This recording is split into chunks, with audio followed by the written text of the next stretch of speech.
The Deep South has always been a place of quiet battles, but tonight it's become a war zone. The Blooded Sons have just made their biggest mistake, marching into a black town with fire and fury, expecting to find an easy target, a town of black families too isolated to fight back, too afraid to resist. They came with 30 armed men, with torches and rifles, with a certainty that this place would fall like so many before it. Instead, they've walked into a battlefield designed by warfighters. Marcus Kane, a man the world once called Ghost, an operator who left bodies in the sand before returning home to something worth protecting. Darius Hayes, a sniper whose eye has never missed when it mattered most. Leon Carter, a demolitions expert who turns arrogance into tombs. Samuel Evans, a medic who's seen too much blood to let this town bleed. For the people of Haven's Rest, this wasn't just another act of hate. It was a war for survival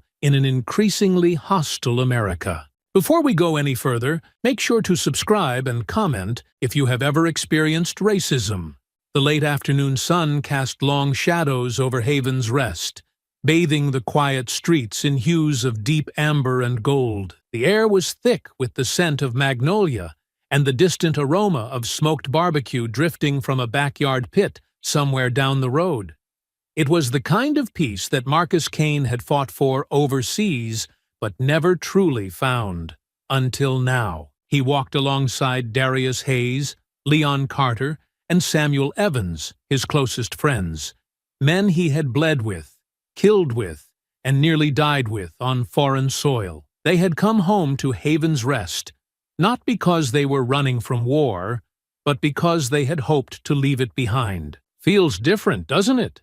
Leon said, hands in his pockets as he took in the sight of kids playing in the street, old men gathered on porches swapping stories over glasses of iced tea, women laughing as they exchanged bags of groceries. "It's peaceful," Darius muttered. Marcus nodded, though he knew better than to believe in peace.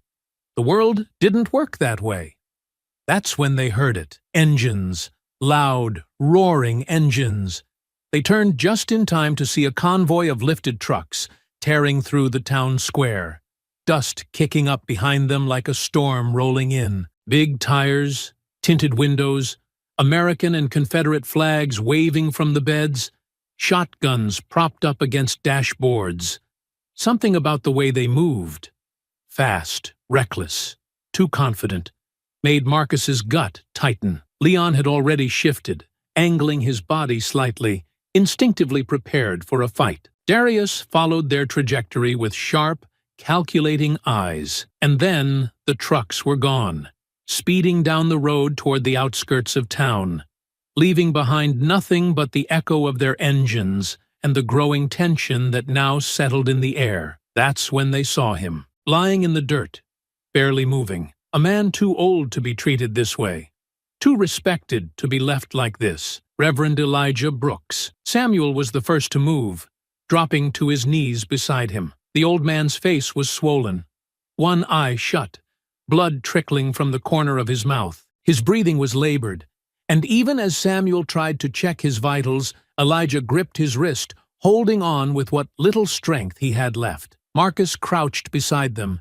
his voice low, steady. "Who did this?" Elijah exhaled shakily, his fingers curling against Samuel's arm, as though holding on to his last breath. His voice came out hoarse, barely above a whisper. "They said this town ain't ours no more." Silence. A long, slow-burning silence, the kind that stretched just before a trigger was pulled. Marcus stood, rolling his shoulders, jaw tightening, eyes cold as death. Leon wiped a hand down his face, exhaling sharply, muttering, "Well, I guess war ain't done with us after all." Darius nodded toward the direction the trucks had gone, his voice as sharp as broken glass. "So let's find out who just signed their death warrant." Samuel pressed a damp cloth against Elijah Brooks's temple, his hands steady despite the quiet storm brewing inside him. The old man winced but said nothing, his breathing slow, deliberate, as though he knew any sudden movement might unravel the fragile hold he had over his pain. The four men had brought him to the small medical clinic near the town center,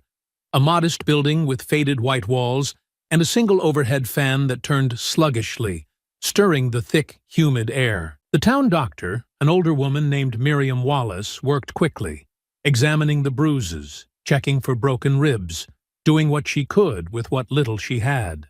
Marcus leaned against the wall, arms crossed, his face unreadable as his gaze swept over the room, taking in every detail.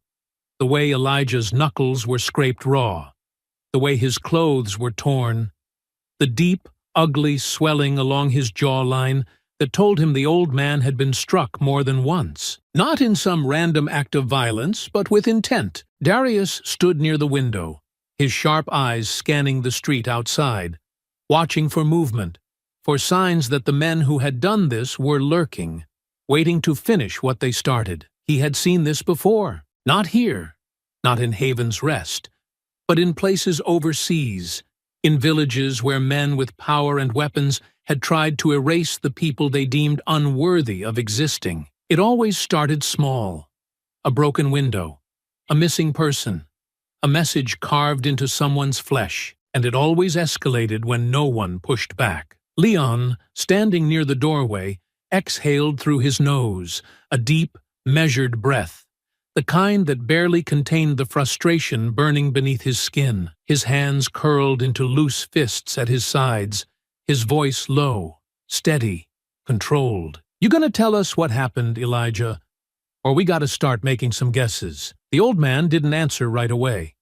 His fingers twitched against the edge of the examination table, as though he was considering how much to say, or maybe whether it even mattered. But then his shoulders rose with a slow, tired breath. And when he spoke, his voice was rough, worn down like the bark of an old tree that had weathered too many storms. "They said Haven's Rest was a mistake," Elijah murmured, his swollen eye barely able to open, but his remaining gaze fixed on Marcus, as if he knew out of all of them, he would be the one to understand what that meant. "They?" Marcus asked, though he already knew. Elijah's fingers curled slightly. His voice quieter now, but no less certain. "They called themselves the Blooded Sons." The name settled into the room like an unwelcome guest. Marcus didn't move, didn't react, but something in the air shifted. A stillness that felt like the moment before a sniper pulled the trigger. Samuel exhaled slowly, shaking his head. "I should have known." Leon's jaw tightened. "Sounds like one of those little internet groups that talk big when they got numbers and anonymity, but ain't worth a damn when they're standing face to face with a real fight." Elijah chuckled, but the sound was weak, almost hollow. "They ain't just talking, son. They're doing." Marcus finally pushed off the wall, stepping closer, his voice quiet, but carrying the weight of something far heavier than words. "What did they say?" Elijah swallowed, his throat working around the pain. "They told me we weren't supposed to be here, that we built something in a place where we didn't belong, that our town, our families, our history was a stain they were going to wipe clean." The words hung in the air, thick and unmoving. They weren't just threats, they were promises. Darius finally spoke, his voice quieter than usual, but sharper, like the edge of a knife. "They ever come like this before?" Elijah nodded, just barely. "They started small, like all cowards do. A few broken windows, some spray paint on the church doors, slashed tires. Then a house burned down last month, old Miss Avery's place. She's been living here since before I was born, and they didn't care. Nobody got hurt. But that wasn't the point. They were testing us, seeing how much we'd take before we pushed back." Marcus felt something cold settle in his chest. He had seen this before, in other places, in other wars. Terror wasn't about the first strike. It was about conditioning, making people feel helpless, convincing them that resistance was useless, that one day they would wake up and realize they had lost everything before they even knew they were in a fight. "Sheriff know about this?" Leon asked, his tone edged with disbelief, though the answer was already obvious. Elijah laughed, but there was no humor in it. "Oh, he knows, but he ain't lifted a damn finger. He came by after Miss Avery's place went up, told us he'd look into it. That was it. The next week, someone put a noose on my front porch." You think he came by then? Leon's fingers twitched, and Darius let out a slow, controlled breath, grounding himself before the frustration took hold. Samuel was silent, his jaw clenched, a muscle ticking in his cheek. "How many of them are there?" Marcus finally asked. Elijah exhaled, shaking his head. "Enough." Marcus turned to Darius, whose eyes were already on him, a silent understanding passing between them. "We need to find out exactly how many," Marcus said, his voice calm, measured. "We need to know what they have, who's backing them, and what their next move is. Because they're not done. Not yet." Elijah shifted, looking at him, something dark and knowing in his one good eye. "You sure you want to get involved in this, son? This ain't your war." Marcus met his gaze without hesitation. "It is now." The room fell into silence again, but this time it wasn't uncertain or heavy with hesitation. It was absolute. Darius stepped away from the window, rolling his shoulders. "I'll start with the local bars. See if anyone's been running their mouth about who they answer to." Leon nodded. "I'll check the truck stops. These kinds of cowards always got people on the outside funding them, supplying them. If they're getting help, we need to know where it's coming from." Samuel grabbed his medical bag, checking its contents like a soldier inspecting his rifle. "I'll go see Miss Avery. If they burned her house, she might have seen something before they did it." Marcus didn't move, his mind already running through the next steps, the next choices, the next kills that would have to be made. Because this wasn't about just finding out who was responsible. It was about making sure it never happened again. "We meet back at my place in 2 hours, he said finally. "This ends before it starts." Elijah let out a slow breath, watching them.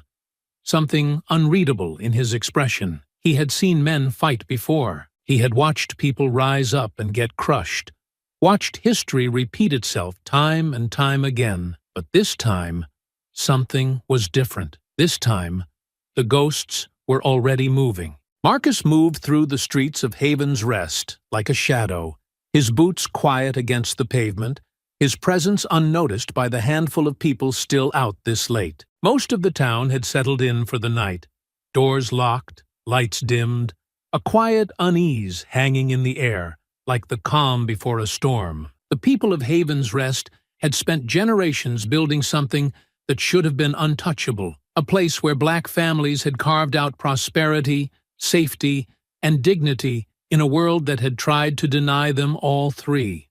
But the Blooded Sons had made their intentions clear. They weren't here to take over. They were here to erase. Marcus had spent his life studying men like them. He had seen their kind on different soil, different flags draped over their shoulders, different causes on their lips. But the sickness was always the same. Men who needed an enemy to define themselves, who could only see their own strength when someone else was on their knees. It wasn't enough for them to thrive. Others had to suffer. Sheriff Tate had been a dead end. Marcus had stopped by the station first, more out of principle than any real expectation of cooperation. Tate had been sitting behind his desk, feet up, flipping through a hunting magazine, his expression unreadable when Marcus mentioned the name The Blooded Sons. He had shrugged, muttered something about no evidence and boys being boys, and then dismissed him with an empty promise to keep an eye on things. Marcus hadn't pressed. Tate wasn't the kind of man you reasoned with. He was the kind of man who waited until the smoke cleared so he could pretend he'd been neutral all along, which meant Marcus needed another source. He turned down a back alley, moving past the old general store, its windows dark, past a rusted-out pickup that hadn't moved in years, until he came to a bar that barely deserved the title, The Last Stop. It was a place built for men like Tate, men who liked their company the same color as their liquor, pale and cheap. Marcus had never stepped foot inside, never had a reason to, but he knew its reputation. It was where the men who talked about the good old days whispered about ways to bring them back. He pushed open the door, stepping inside, his entrance barely noticed by the handful of regulars hunched over their drinks. Cigarette smoke lingered thick in the air, masking the scent of stale beer and sweat. A couple of old songs hummed low from a jukebox in the corner,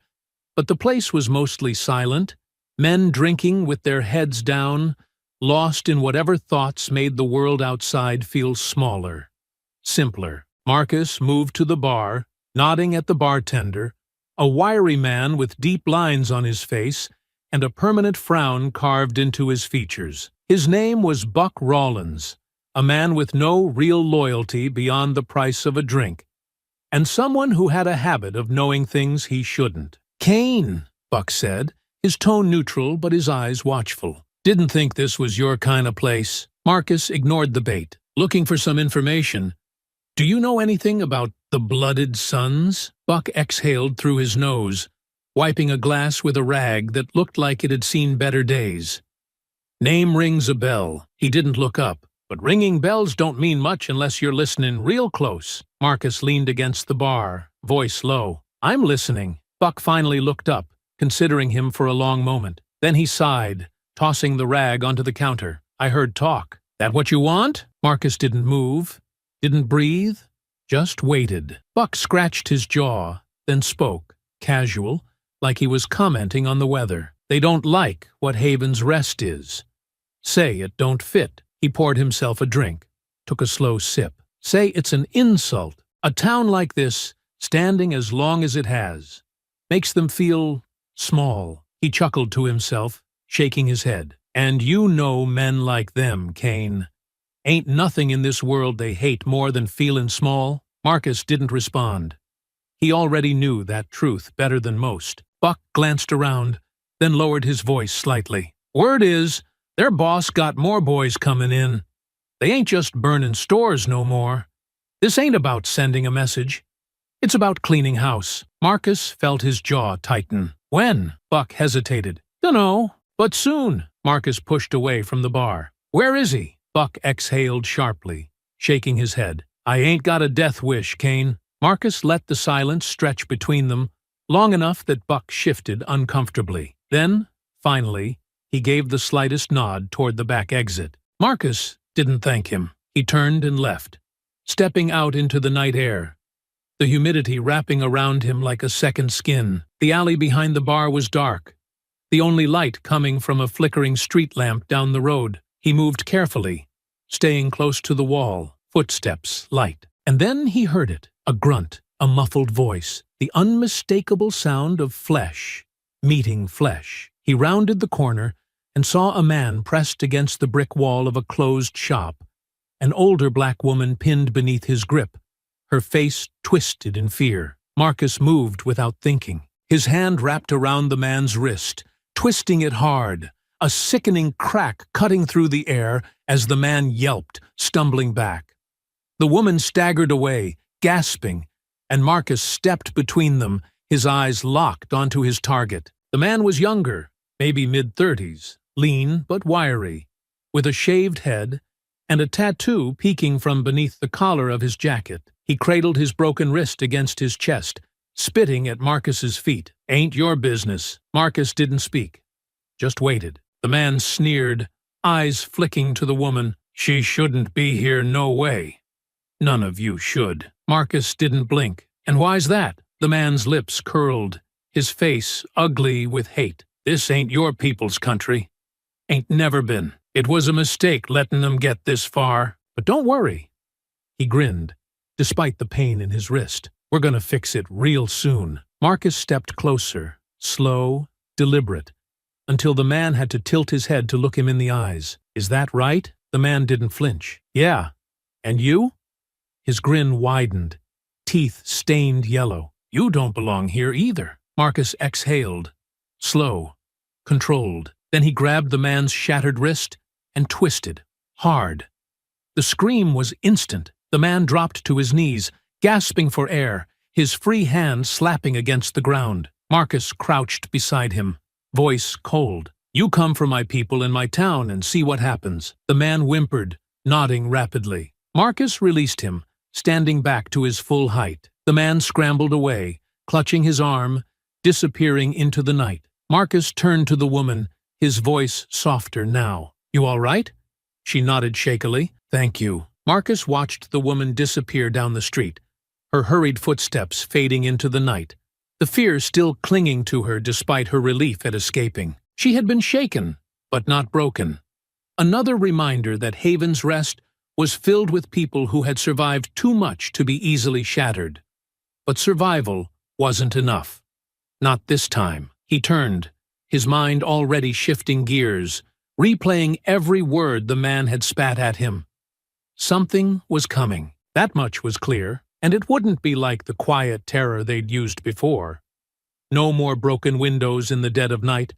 No more veiled threats left on doorsteps. This was going to be open, violent, final. Marcus clenched his jaw as he moved, slipping through the back alleys, taking the longer route home, always aware of his surroundings. Old habits, the kind that never really left you. The same instincts that had kept him alive in war zones across the world now guided his every step through the streets of his own home. By the time he reached his house, the others were already inside, waiting. The place was nothing special, just a modest, two-story home sitting at the edge of town, like everything else in Haven's Rest, built with care, meant to last. But tonight, it wasn't just a house. It was a war room. Darius was near the window, rifle across his lap, gaze locked on the street outside. He had always been the watcher, the one who saw the threat before anyone else did, the one who could sense a fight before it started. Leon sat near the kitchen, hands on his knees, his posture loose. But Marcus knew him well enough to recognize the tension beneath the surface. Samuel stood near the dining table, arms crossed. Quiet, as always. But his silence wasn't hesitation. It was focus. Marcus closed the door behind him and exhaled, shaking his head. It's worse than we thought. Darius finally looked away from the window. How bad? Marcus moved toward the table, pulling out a chair but not sitting, hands braced against the wood as he let the words settle before speaking. They're not just burning businesses anymore, he said, his voice even, but carrying the weight of what he had seen. They're hunting now, and they're getting ready for something big. Leon exhaled sharply, running a hand down his face. That woman you saved, she say anything? Marcus shook his head. Didn't need to. The man who had her, he told me all I needed to know. Samuel narrowed his eyes slightly. He talk? Not the way we'd want him to, Marcus admitted. But he didn't have to. Something's coming. Soon. And when it does, it won't be a handful of men breaking windows. It'll be all of them, coming to take everything. Darius leaned forward, elbows on his knees, fingers tapping lightly against his rifle. Then we don't wait for them to make the first move. Marcus nodded. Exactly. They had fought wars before, seen battlefields across the world, but this was different. This was home, and that meant one thing. They had no intention of losing. Leon cracked his knuckles. All right, so, what's the plan? Marcus glanced around the room, at the men who had fought beside him in places most Americans would never hear about, at the men who had bled for each other, who had survived the worst the world had to offer. And now, they were about to fight again. But this time, they weren't fighting for a government that saw them as expendable. They were fighting for their town, their people, their history. Marcus exhaled, his voice steady. We make sure they never get the chance to take Haven's Rest. We hit first. We set the battlefield. And when they come, his eyes hardened. We make damn sure they never leave. The silence that followed wasn't hesitation. It was absolute acceptance. Samuel finally nodded. Then, let's get to work. Haven's Rest was a quiet town, but that didn't mean it wasn't strong. People had always underestimated it. The Blooded Sons had made that mistake when they thought the town would roll over and accept its fate. They were about to find out just how wrong they were. That night, the Seals split up, moving through the town like ghosts in the dark. Darius scouted vantage points, marking the best rooftops for sniper nests, the alleys that could serve as ambush sites, the roads that could be turned into kill zones. Leon worked with a few trusted locals, setting up explosives. Not enough to level buildings, but enough to send a clear message. Samuel gathered supplies, working with the town's few hunters and ex-military men, teaching them how to handle themselves when the bullets started flying. Marcus met with Mayor Sarah Carter, laying it all out. "This is going to get ugly," he told her. "You need to make sure the people who can't fight are ready to get out if they have to." She had nodded, jaw tight. "We're not running," she had said, "but I'll do what needs to be done." By dawn, Haven's Rest wasn't just a town anymore. It was a fortress, and when the Blooded Sons came for it, they wouldn't find prey. They'd find warriors. The night was heavy with silence, the kind that sat thick in the air just before a storm. Haven's Rest had always been quiet at this hour. Porch lights flickering, dogs barking in the distance, the occasional hum of a truck rolling down the old roads. But tonight, the silence wasn't peace. It was something else entirely. It was anticipation. Marcus knelt on the rooftop of a two-story building at the edge of town, his rifle balanced against the ledge, eyes locked on the main road leading into Haven's Rest. Below him, the town was asleep. Or at least, it would appear that way to anyone who didn't know better. The houses were dark, the streets empty, but behind those locked doors and shuttered windows, there were people waiting, armed, ready. The Blooded Sons thought they were coming for easy prey. They had no idea they were walking into a battlefield. His earpiece crackled with Darius's low voice. "Movement! 6, maybe 7 trucks.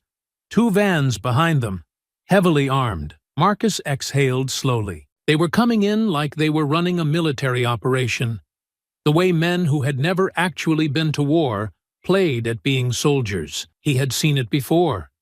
Men who thought rifles and numbers made them strong. Men who had never once faced something they truly feared. They were about to learn. Leon's voice followed over the comms, calm and steady. "Boomers in position. Traps are live." Samuel's voice came next. "Medical teams prepped. Let's try not to need 'em." Marcus tapped his radio once in acknowledgement, then went still, waiting. The convoy rumbled into town, headlights flooding the street in stark white beams, engines roaring like they owned the place. He could hear the shouts of men hyping themselves up, laughing, talking like this was all some game, a hunting trip where the prey had nowhere to run. Marcus shifted slightly, adjusting his rifle, focusing the scope. He wasn't aiming for the grunts.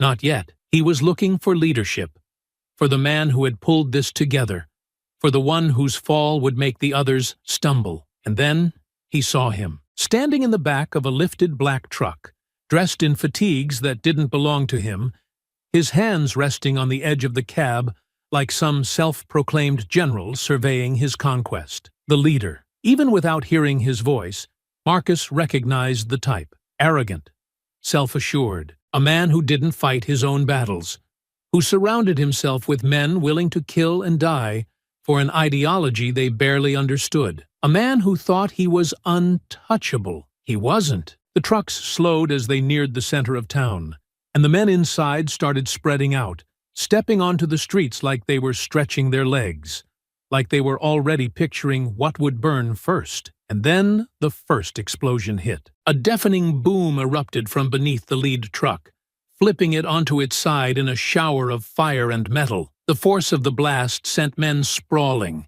some screaming, some silent in the wake of the sudden destruction. Panic set in immediately. The ones who had been standing in the truck beds jumped down, rifles raised, eyes darting wildly in the darkness. Marcus pulled the trigger. The shot was clean, silent, and deadly, and the man nearest the fallen truck dropped before he even realized he had been hit. Darius followed an instant later, his rifle singing from the rooftop across the street, another body falling in the chaos. The gang had been loud before. Now they were silent. For the first time, they understood that they were being hunted. Shouts rang out, men calling to each other, struggling to organize, trying to find an enemy they couldn't see.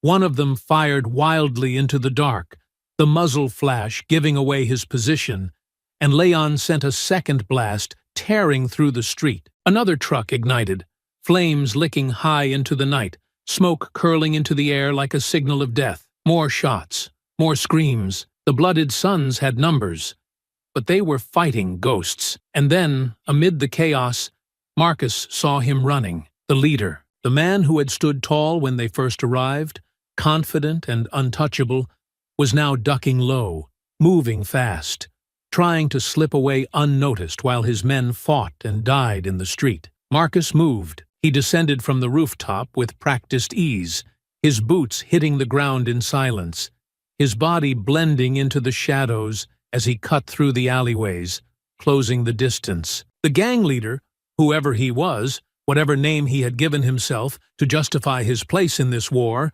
was fast, but he wasn't fast enough. Marcus caught up just as he reached the outskirts, grabbing him by the back of his jacket and yanking him hard. The man barely had time to gasp before Marcus slammed him into the brick wall of a closed storefront, his forearm pressing hard against his throat. For the first time that night, Marcus got a clear look at him. He was young, younger than he expected, maybe early 30s, white, sharp-jawed, with the lean build of someone who had spent more time barking orders than taking hits. His eyes were bright with panic, his mouth twisting into something between a sneer and a plea. Marcus didn't speak. He just pressed harder, forcing a choked gasp from the man's lips. "You want to tell me who you are?" Marcus asked, his voice calm, almost casual. "Or do I have to start pulling answers out of you the hard way?" The man struggled, hands grasping at Marcus's arm, but he wasn't strong enough to break free. "You don't know what you're doing," he rasped, his breath hitching. "You think this ends tonight? You think this town's gonna survive? There's more coming. More men, more fire. You think you—" Marcus cut him off by slamming his head back against the brick. Not hard enough to kill, but enough to make his vision blur. "That's real nice," Marcus murmured, "but you're not in charge anymore." He pulled a zip tie from his belt and secured the man's wrists behind his back, yanking him forward, forcing him to move. The battle was over. The gang was retreating. Whatever illusion of strength they had arrived with had been shattered. Their men were dead, their trucks were burning, their leader was in chains. The blooded sons had come to Haven's Rest, thinking they would erase it. Instead, they had been the ones wiped out. Marcus led the captured man through the empty streets, stepping over bodies, past the remnants of a fight that had never been fair, a battle that had been decided before it even started. Darius's voice crackled over the radio. "They're running!" Leon followed a second later. "What about their leader?" Marcus tightened his grip on the man's collar, dragging him forward. "We got him." The gang had come expecting to conquer. Now they were nothing but the first warning.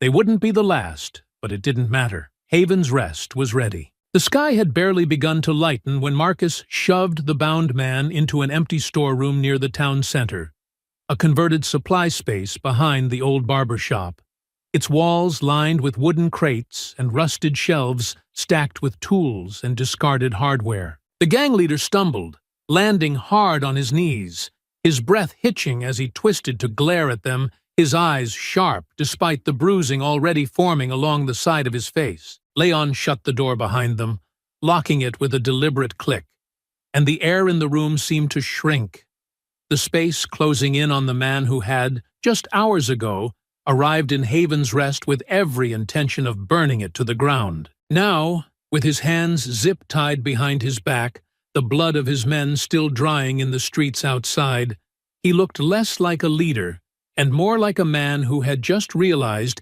he'd made the last mistake of his life. Marcus crouched in front of him, forearms resting on his knees, his expression unreadable. "Name." The man shifted, jaw clenching, the muscles in his neck tightening against the restraint. "Go to hell." Marcus exhaled slowly, reaching into his pocket and pulling out the knife he always carried, flipping it open with an ease that didn't feel like a threat, because it wasn't. It was a promise. He set the blade against the man's thigh, not pressing down, just letting the weight of it settle there, the sharp edge resting against fabric that was one twist away from cutting into flesh. "You already got one foot in it," Marcus murmured. "You sure you want to keep running your mouth?" The man swallowed, eyes flicking between Marcus and the others. Darius stood near the back wall, arms crossed, silent, his gaze heavy, unreadable. Samuel leaned against a crate, hands resting loosely at his sides, but there was something coiled in the way he stood, like a blade waiting to be drawn. Leon, closest to the door, let out a slow breath, shaking his head. "Let's get one thing straight," Leon said, voice low, almost conversational. "You're not walking out of here unless we let you. You understand that, right?" The man's lips twisted into something that might have been a sneer, but there was fear behind it, a crack in the arrogance he had carried when he arrived. "You think this ends with me?" he spat. "You think you stopped something? You don't even know what you just started." Marcus tilted his head slightly. "So why don't you tell me?" The man exhaled sharply, licking his split lip, shifting his weight like he was considering his options. Then he laughed, a rough, bitter sound. "More are coming. You think you made a stand tonight?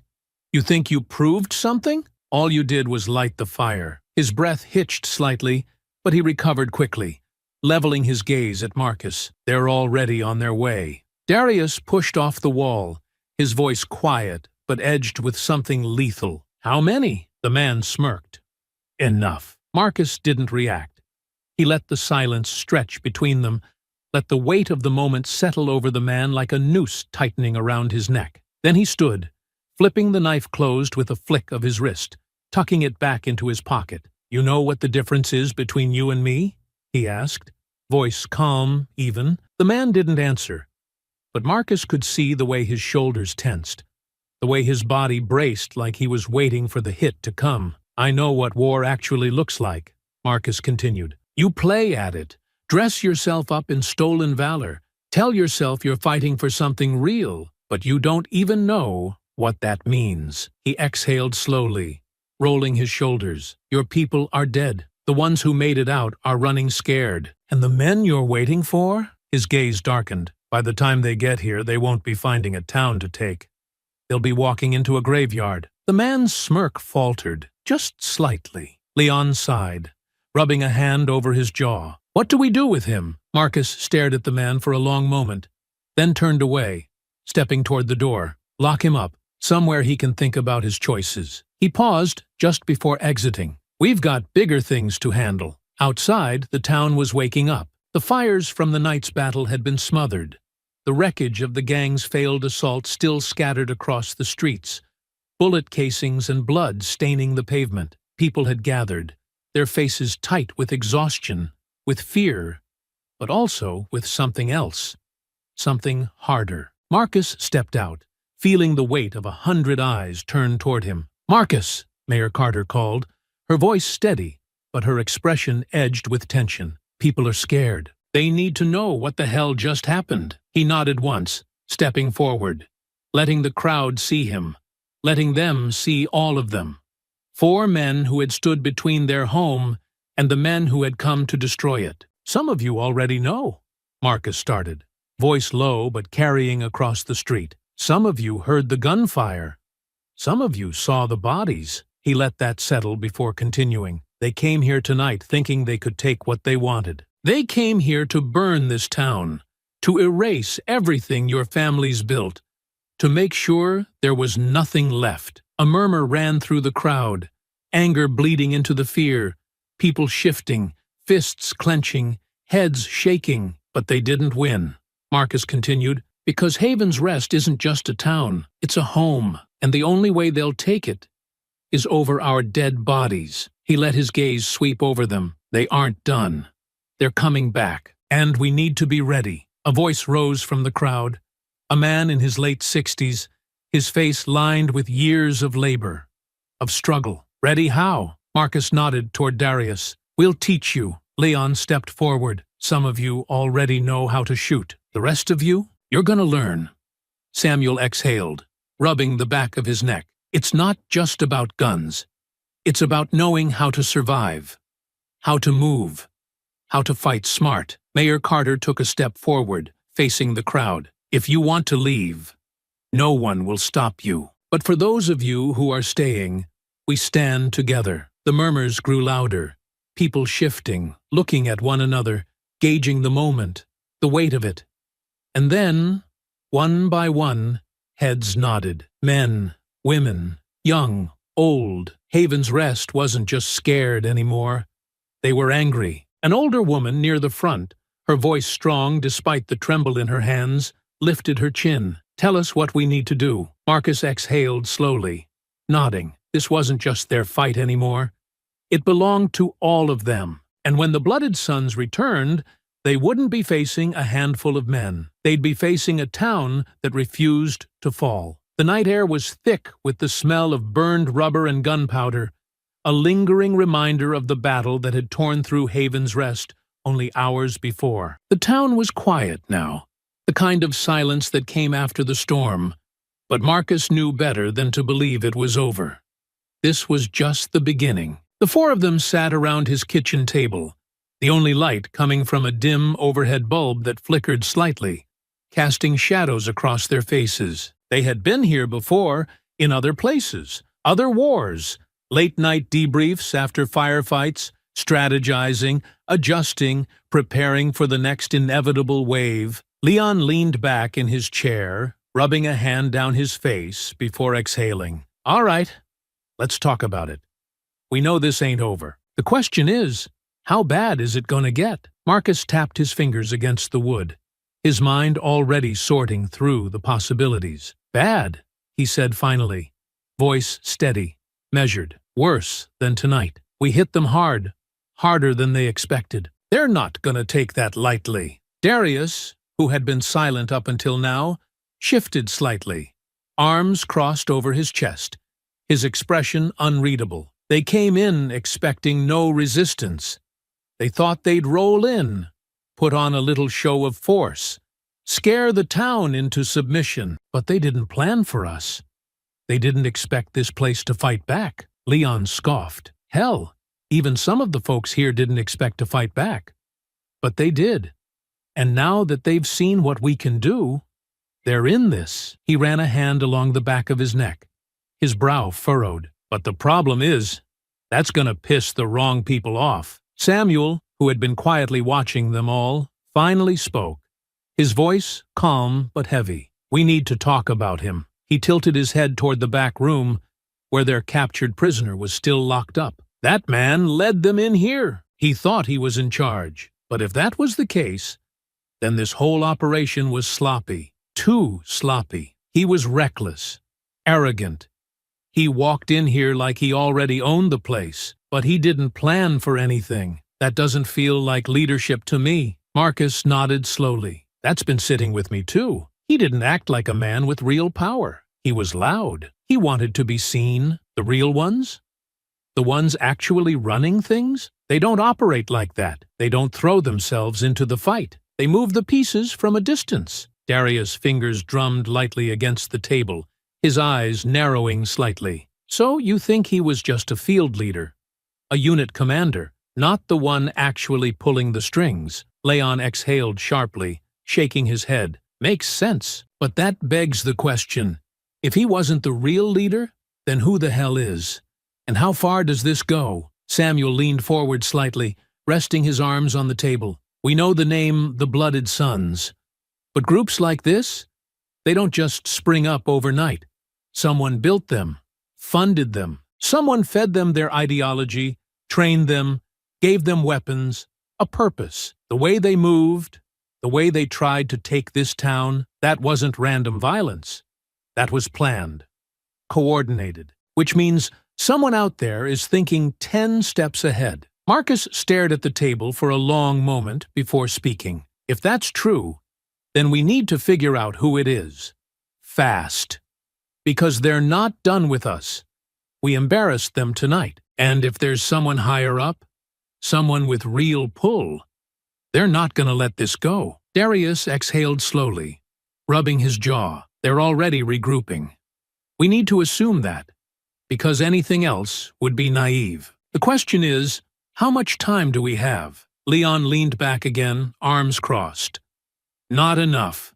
We crippled their first wave, but that just means the next one is gonna come heavier. They'll bring reinforcements, more men, more firepower, probably outside help too. Militias, mercenaries, cops who sympathize with their cause. Hell, maybe all of the above." Marcus nodded. "That's what I'm thinking too. And if they're smart, they won't come at us the same way twice. This time, they'll send scouts ahead, test our defenses, Pick off weak points before committing to a full assault. Samuel's expression was unreadable, but there was something dark behind his eyes, which means the town needs to be ready, not just a few people. Everyone. The ones who picked up a rifle tonight, they were acting on adrenaline. But the next time, they need to act on instinct. That means training. That means strategy. That means knowing how to survive. Darius exhaled, rubbing his palms together slowly, thoughtfully. We need to make Haven's Rest something they can't take. Something too costly to even try. Leon shook his head. We already showed them we're willing to fight, but now we gotta make them afraid to fight us. Marcus ran a hand over his beard, thinking. We use their arrogance against them. They think they're stronger than us. We make them question that. We make them hesitate. That's how we survive this. If they think attacking means they die, they'll start second-guessing. And second-guessing gets men killed. Samuel tilted his head. And what about the prisoner? What's his role in this? Marcus exhaled slowly. We let him sit for a while. Let him think about what just happened. Then we put him to use. Darius's eyes darkened slightly. Interrogation? Marcus met his gaze. Something like that. He wants to act like a soldier? We'll see how long that lasts when he's alone, when there's no men at his back, no numbers to make him feel powerful. Eventually, he'll break. They always do. Leon smirked slightly. And if he doesn't? Marcus stood, rolling his shoulders. Then we keep moving. With or without him, we already know what we need to do. We train the town. We reinforce every weak spot. We turn this place into a fortress. And we make sure that when they come back, we bury every last one of them. Silence settled over the table. But it wasn't uncertainty. It was resolve. This wasn't a fight they had asked for, but it was a fight they would win. The first sign came at dawn. A single set of tire tracks cut deep into the dirt road leading toward the highway, fresh enough that Marcus knew they hadn't been there the night before. Someone had come in the dead of night, watching, scouting, marking the town for what was coming next. By noon, a drone buzzed high above Haven's Rest, circling lazily, its presence a quiet confirmation that the enemy was planning their next move. And by sunset, Marcus stood at the edge of town, staring at a distant line of headlights stretching across the horizon. They were coming. He turned back toward the main street, where the people of Haven's Rest had gathered, their faces lined with exhaustion, but not with fear. Not anymore. They had spent the last 2 days preparing, turning homes into bunkers, reinforcing windows and doors, setting up supply caches. The ones who could fight had trained relentlessly, learning to move, to shoot, to defend. The ones who couldn't had been moved to safer ground, tucked away in basements and hidden rooms, waiting for the storm to pass. This wasn't just survival anymore. This was war. Darius approached, rifle slung over his shoulder, his eyes tracking the growing lights in the distance. They're coming in force. Marcus nodded. How long? Maybe an hour, maybe less. Leon let out a slow exhale, adjusting the straps on his vest. They're smarter this time. They're taking their time, making sure we see them coming. They want us to feel the weight of it before they hit. Samuel stepped up beside them, his expression unreadable. Let them. Won't change a damn thing. Marcus turned back to the crowd, scanning the faces of the men and women who had chosen to stand and fight. They weren't soldiers, but they were something more dangerous. People with something to lose. You all know what's coming, Marcus said, his voice steady, even. You know why they're here. They think they can take this place because they don't believe we belong here. They want to burn it, erase it, wipe it off the map like it never existed. He let the words settle, watching the anger flicker across their faces. They're wrong. A murmur rippled through the crowd, a slow building fire. Quiet, but certain. They'll come hard, Marcus continued. They'll hit us with everything they have. But we've spent the last 2 days making sure that when they do, they'll find nothing but hell waiting for them. He looked toward Darius, who gave a slight nod before stepping forward. Sniper teams are in position. We've got eyes on every approach, covering every angle. They won't move without us seeing them. Leon followed. Explosives are set. They roll too far in, They lose their wheels. They push through anyway. They lose their men. Samuel's voice was calm, assured. Medical stations are ready. We don't leave anyone behind. The town had no applause, no cheers, just grim determination. They weren't here to celebrate. They were here to survive. Marcus turned back toward the road. Positions. Now. They moved quickly, without hesitation, disappearing into the buildings, onto rooftops, behind cover. The town went silent. Then, in the distance, the first shot rang out. A single bullet, fired from one of Darius's snipers, punching through the windshield of a speeding truck. The driver's head snapped back, the vehicle veering wildly before crashing into the ditch, its tires still spinning. And then, all at once, the night exploded into chaos.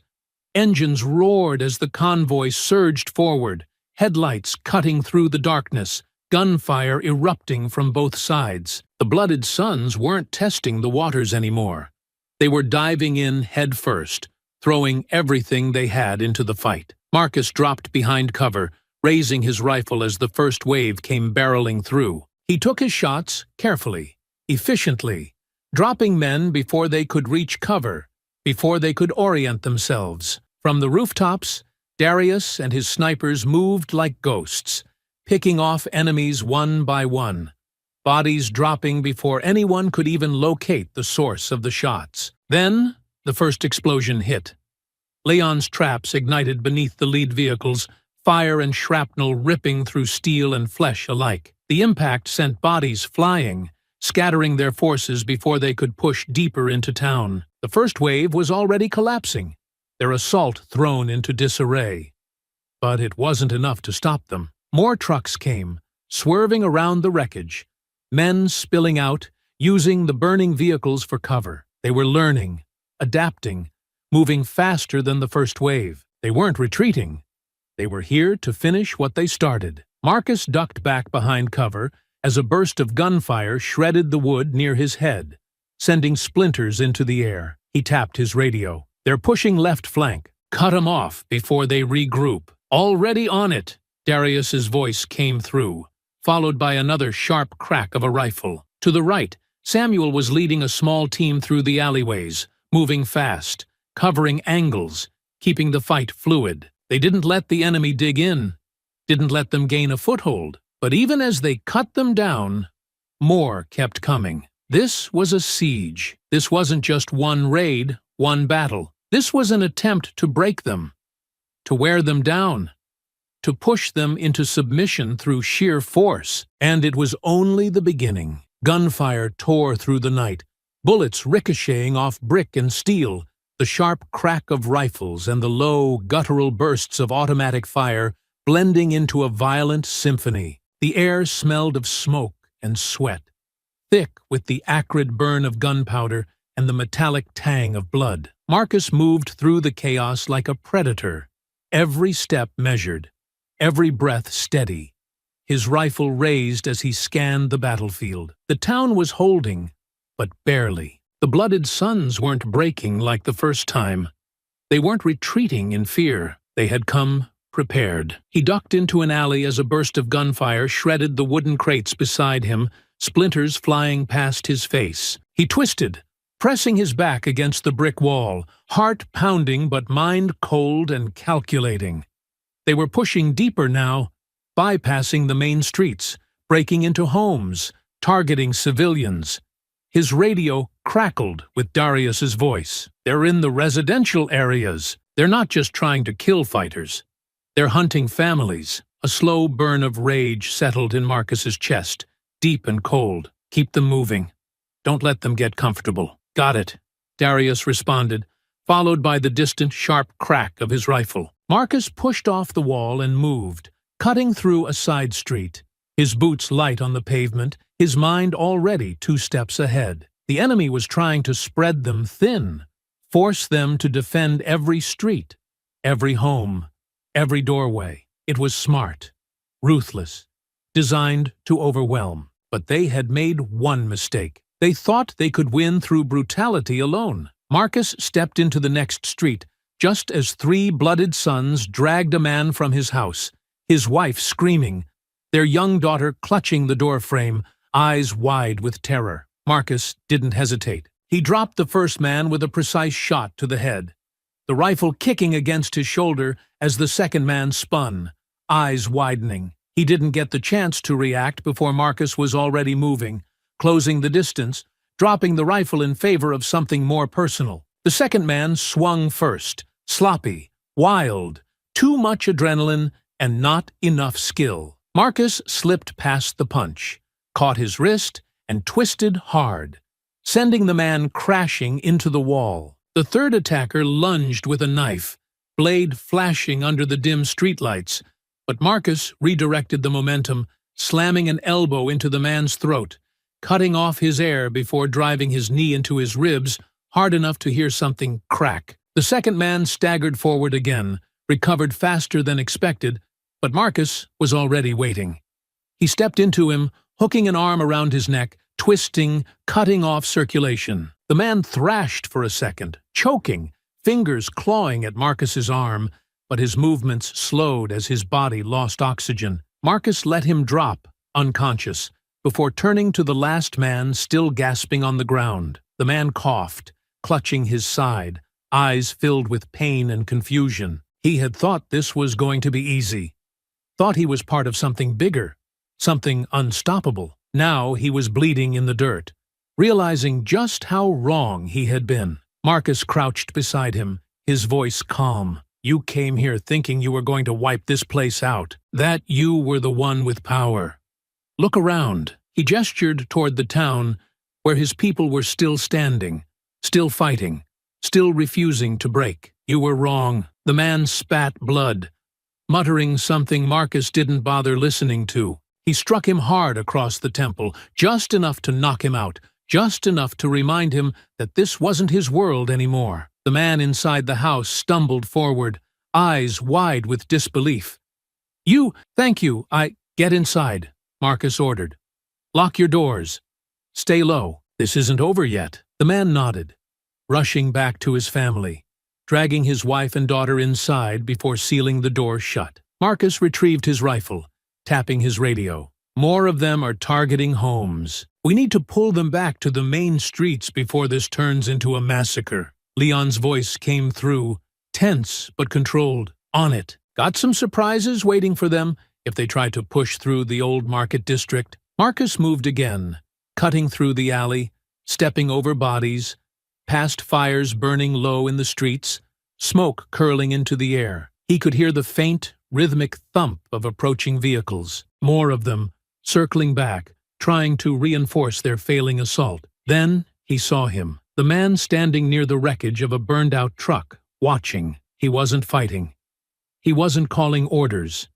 He was studying, calculating. Marcus knew immediately. This was the real leader. This was the one who had sent the first wave to die, the one who had waited to see what kind of resistance they were dealing with. He wasn't a grunt. He wasn't just another angry man with a gun. He was the kind of enemy who knew how to win wars, and he was already planning his next move. Marcus didn't hesitate. He raised his rifle, sighted in, pulled the trigger. The leader moved at the last second. Fast. Too fast. The bullet grazed his shoulder instead of tearing through his chest, sending him staggering back. But he didn't panic. He turned, locked eyes with Marcus, and smirked. Then, before Marcus could fire again, he disappeared into the shadows. The fight was far from over. It had only just begun. The streets of Haven's Rest were chaos, burning with the echoes of gunfire and the sharp sounds of combat. The blooded suns had not scattered like last time. They had come back with discipline, organization, and the kind of calculated aggression that meant someone had taught them how to fight. This was no longer a wild, undirected attack. This was war. Marcus moved quickly through the battlefield, keeping low, weaving between the wreckage of burning trucks, dodging between the cover of bullet-riddled buildings as he closed in on his team. His rifle was low, but he could already tell by the shifting momentum of the fight that it was time to go hand to hand. Darius and Leon were holding a defensive line near the broken-down shell of an old hardware store, their rifles still hot, their backs against a battered wall. Samuel had been further ahead, fighting off an encroaching group of men near a boarded-up church. They had been holding their ground, but Marcus could see the shift happening. The blooded sons were pushing harder, fighting smarter, moving like men who had learned from their first defeat and had no intention of being humiliated again. He sprinted toward his team, sliding to a stop behind cover, breathing steady despite the intensity of the battle. "Close combat," he said, his voice low but firm, eyes flicking between his brothers. "They're adapting." Leon exhaled sharply, adjusting the grip on his rifle. "Yeah, we noticed." Darius nodded toward the advancing forces, his jaw tight. "They're not running scared this time. They're using cover, trying to pin us down, moving like they know what the hell they're doing." Samuel wiped blood from his lip, his expression unreadable. "That's because they do. These aren't just some weekend warrior racists anymore. Someone trained them." Marcus set his rifle against the wall and pulled his combat knife from its sheath. "Then we take the fight to them." The shift was instant. The SEALs moved together, fluid, precise, dropping their rifles in favor of something more primal. This wasn't a battle fought at a distance anymore. This was a street fight. Marcus was the first to move, stepping out into the open, closing the distance to the first enemy before the man could raise his weapon. His knife flashed, sharp and fast, a single brutal slash cutting across the man's wrist before Marcus drove his fist into his throat, silencing his scream before it could even form. Darius followed immediately after, his boot slamming into another attacker's knee, sending the man crashing down before he twisted his arm behind his back and snapped it clean at the joint. The man howled, but Darius didn't let him suffer long, driving his elbow into his skull with enough force to put him out cold. Leon caught a swinging pipe mid-air, twisting his opponent's wrist hard enough that the weapon dropped, then stepped in, grabbing the man by the collar and slamming his head against the hood of a burning truck. Samuel was pure efficiency, weaving through attacks like a man who had spent his life dodging death. He caught a wild punch, redirected the force, and countered with a brutal strike to the ribs, following up with a sharp elbow to the face that left his opponent sprawling. They moved like a single, devastating force. Every attack was methodical, every strike measured, breaking bones, crushing throats, putting men down before they had a chance to recover. The blooded sons had come expecting to dominate, but now they were facing something they had never encountered before. Trained killers who knew exactly how to dismantle them. And then he arrived. Marcus felt it before he saw it. The shift in the fight. The moment when something darker, heavier, settled into the air. A new presence. The real leader. The man stepped into view like he owned the battlefield, moving with the kind of controlled violence that only came from years of experience. He wasn't some loud-mouthed fanatic barking orders from the sidelines. He was a soldier, and he carried himself like one. The blooded sons had never had a leader before, not a real one, not like this. He was tall, broad-shouldered, with a face lined by years of combat, his jaw tight, his stance relaxed, but coiled like a predator waiting for the perfect moment to strike. His eyes were cold, unreadable, taking in the fight like it was nothing more than a puzzle to be solved. Marcus didn't need an introduction. He knew immediately. This was the real enemy. The man's gaze swept the battlefield before locking onto Samuel. And then he moved. Fast, brutal, precise. Before Samuel could react, the leader was on him, stepping in close, twisting his body with lethal efficiency, slamming an elbow into Samuel's ribs hard enough to crack something. Samuel grunted, but didn't fall, countering with a sharp jab, quick and controlled. But the leader absorbed it, rolled with it, retaliated with a vicious knee to the stomach that sent Samuel staggering back. Marcus saw the shift. Samuel was a fighter, but this man was something different. He was a killer. The leader didn't stop.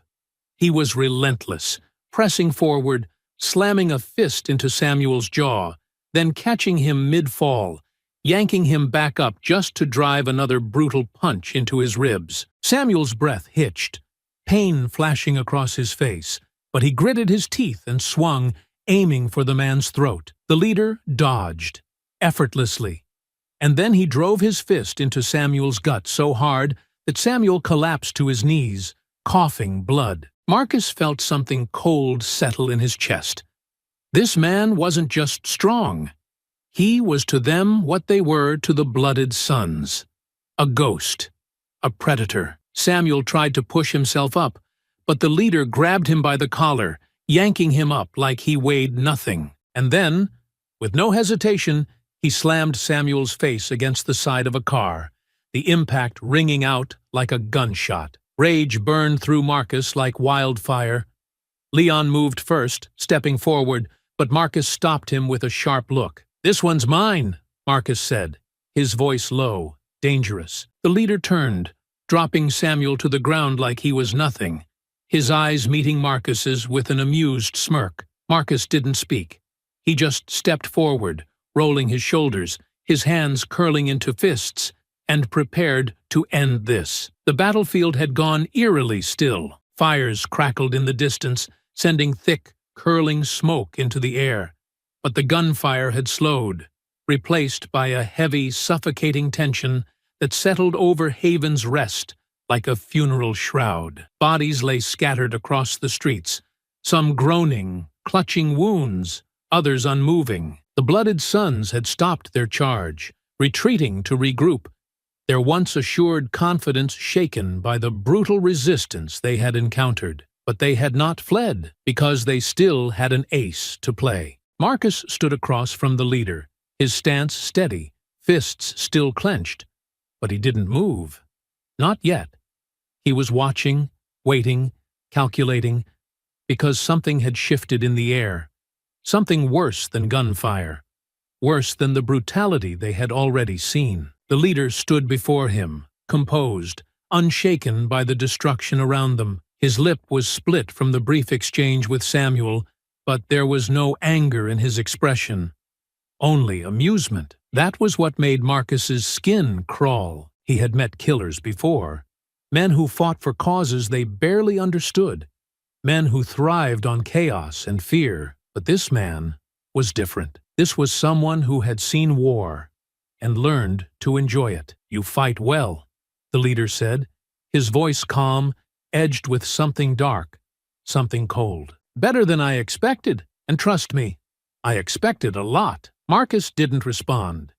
He could feel Leon and Darius behind him, could hear Samuel groaning as he pushed himself up from the ground, blood dripping from his face. But Marcus kept his focus locked on the man in front of him, because something wasn't right. "You think you won something tonight?" The leader exhaled slowly, stretching his shoulders, rolling his neck like he was shaking off the fight, like he still had control. "You didn't. This was never about burning down your little town.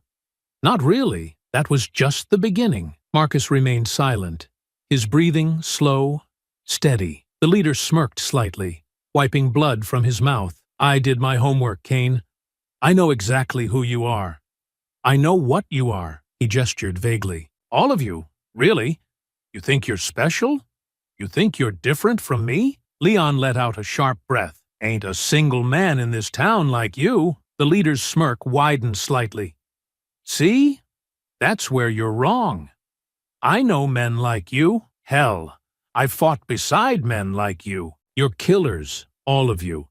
You've just convinced yourselves that your cause is different. You don't know a damn thing about us," Darius said, his voice quiet but sharp, his fingers twitching near his belt, his body tense, ready. "I know more than you think," the leader mused, watching them, studying them the way a predator studied prey. Then his gaze flicked over Marcus's shoulder, and his smirk deepened. "But you're right. This isn't about you. Not anymore." Marcus stiffened. That feeling, that creeping sense that something was wrong, that something had been missing, suddenly clicked into place.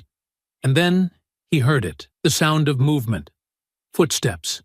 Bodies being shoved forward. Muffled cries. He turned his head slightly, just enough to see the figures emerging from the smoke behind the blooded sons, and the ice in his veins hardened into something lethal. They weren't soldiers. They weren't fighters. They were hostages. A group of black men and women, some younger, some elderly, their faces streaked with dirt, their eyes wide with panic. They had been pulled from their homes, dragged from the outskirts in the chaos of the battle, held at gunpoint by men who had planned this from the start. The blooded sons hadn't just come to take the town.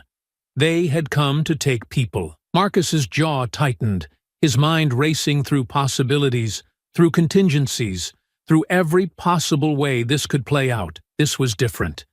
This changed everything. "That's more like it," the leader murmured, watching the realization settle over them. "That's the look I was waiting for." Samuel wiped blood from his mouth, his eyes dark with fury. "You think this is gonna save you?" The leader chuckled. "Save me? No, I don't need saving." He gestured toward the hostages. "They do." Marcus exhaled slowly, forcing himself to breathe, to stay controlled, to stay sharp. "Let them go," he said, his voice carefully neutral. The leader raised an eyebrow, almost amused. "Now why would I do that?" Darius's grip tightened on his weapon. "Because if you don't leave here alive." The leader smiled. "I was under the impression that was already the case. But see, I know something you don't. You don't have a choice here. You think you do. You think because you've held off my men that you're in control. But you're not. You never were." The hostages whimpered as the men holding them tightened their grips, guns pressing into backs and temples, fingers hovering over triggers. The air felt like glass about to shatter. "You see," the leader continued, his voice smooth, measured, as if he were discussing something far less sinister, "I understand how this works. You fight for something.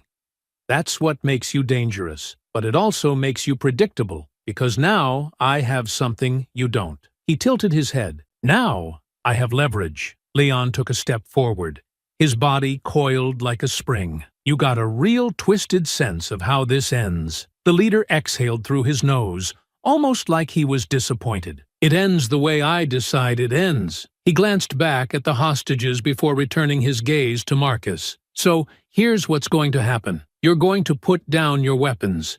You're going to tell your people to stand down.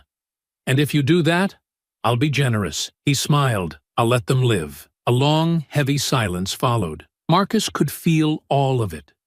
The weight of the moment, the unbearable tension pressing in from every direction, the standoff that could end in a second, with nothing more than a single wrong move. The blooded sons had done their damage. They had lost more men than they had expected, had been forced to retreat, but they had prepared for this. They had known they might lose the battle, so they had planned for something worse. They had taken people. Marcus kept his expression unreadable, his body perfectly still, his mind moving too fast to track. If he gave the order to drop weapons, the town was lost. If he called the leader's bluff, the hostages might die. There was no right answer, and the leader knew it. "You're stalling," the leader said finally, his smirk fading slightly. "That's cute, but it's also a waste of time. So make the call, Kane, right now, or I start putting bullets in skulls." The wind shifted, smoke curling through the street, and for the first time all night, Marcus wasn't sure how this was going to end. The air was thick with smoke, tension hanging so heavy that it felt like the entire town was holding its breath. The hostages stood in a tight cluster, hands bound, faces streaked with sweat and fear, their wide eyes darting between Marcus and the blooded sons. The leader stood at the center of it all, his expression calm, collected, because he thought he had already won. "You know," the leader said, voice measured, conversational, almost bored, "I've always wondered what it is that makes you people think you own something." He gestured around them, to the streets, the buildings, the town that had stood defiant against him. "You really believe this place belongs to you? That you built it? That you deserve to keep it?" A few of the hostages flinched. Others just bowed their heads, their bodies tense. The gang members standing beside them smirked, emboldened by their leader's words. "This is my country," the leader continued, pacing slowly, his boots scraping against the blood-stained pavement. "This is my land, my history, my birthright.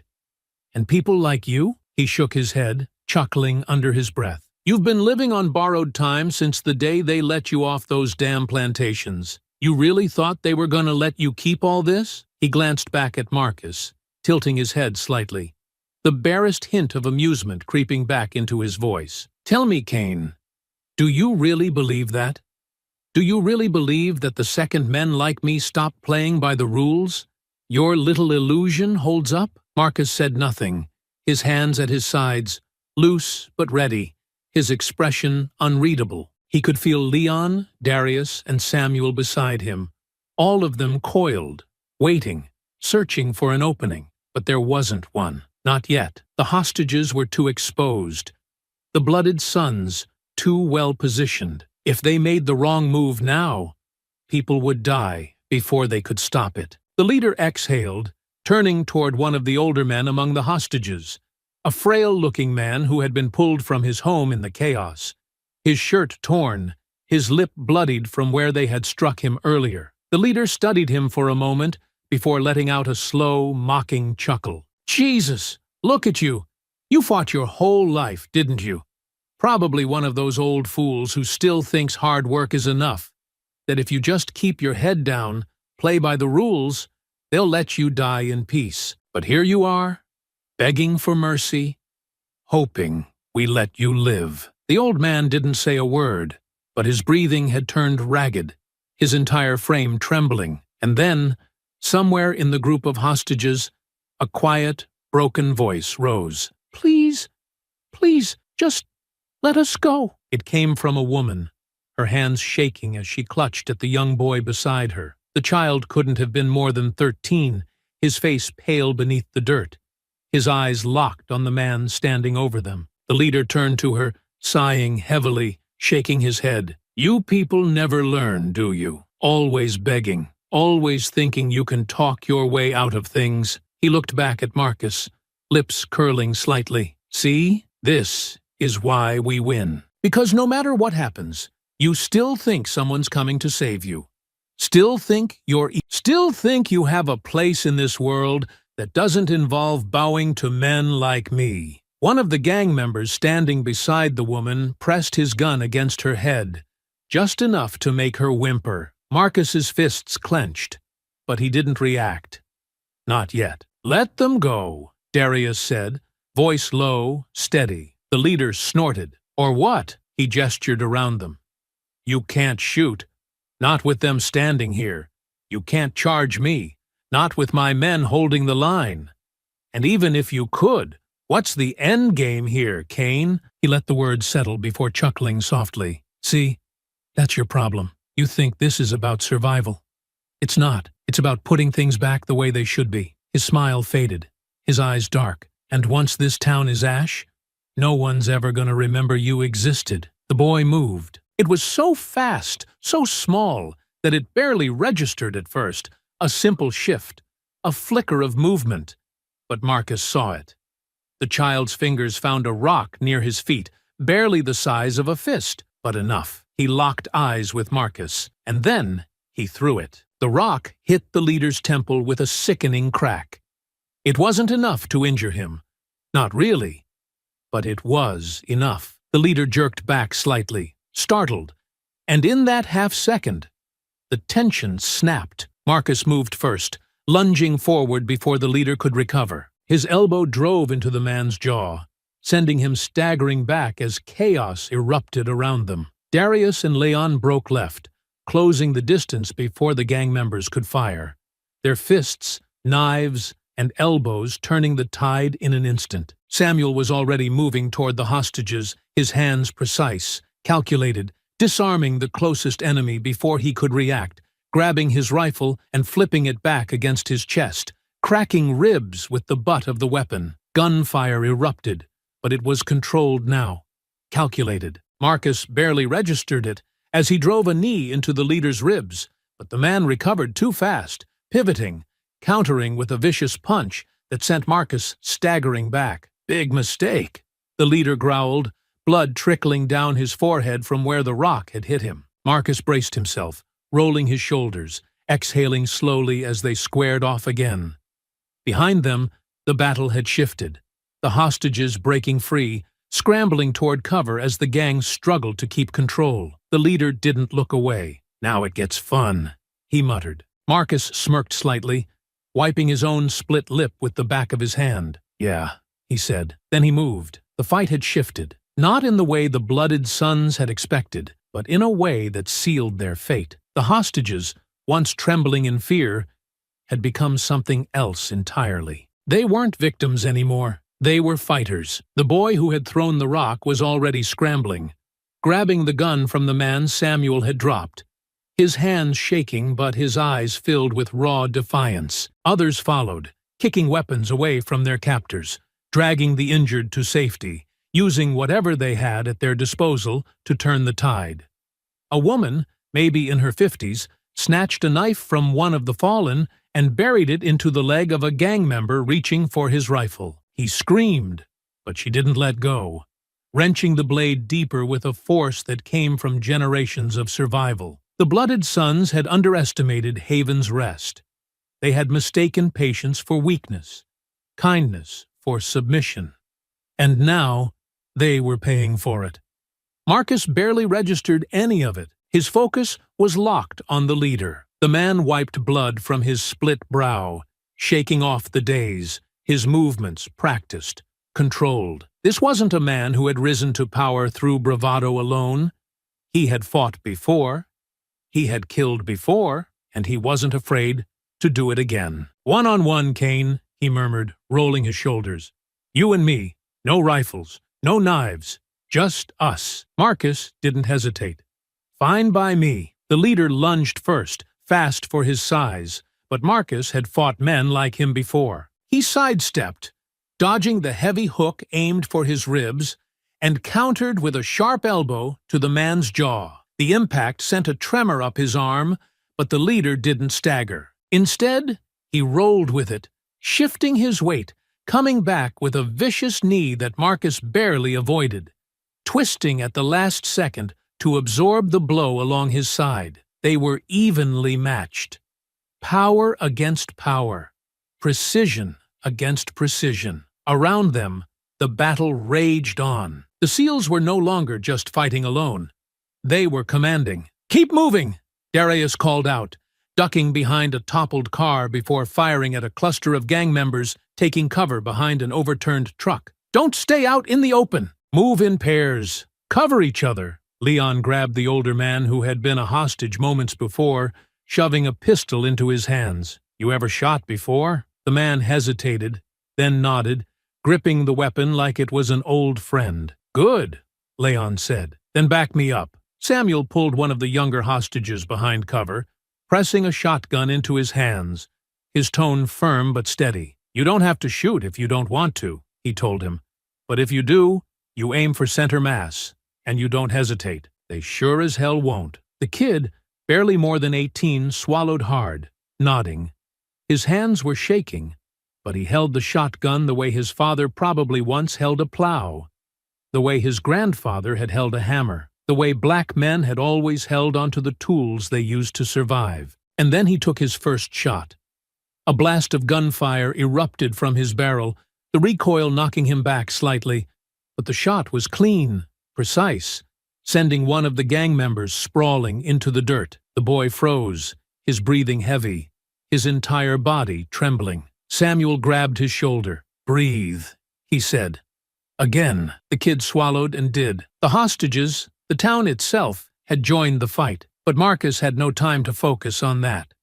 The leader swung again, this time faster, more brutal, a calculated strike that Marcus just barely dodged. The man was strong, but he wasn't reckless. He was fighting to win, and so was Marcus. He feinted left, forcing the leader to overcommit, then drove forward, catching him in the ribs with a sharp, brutal knee.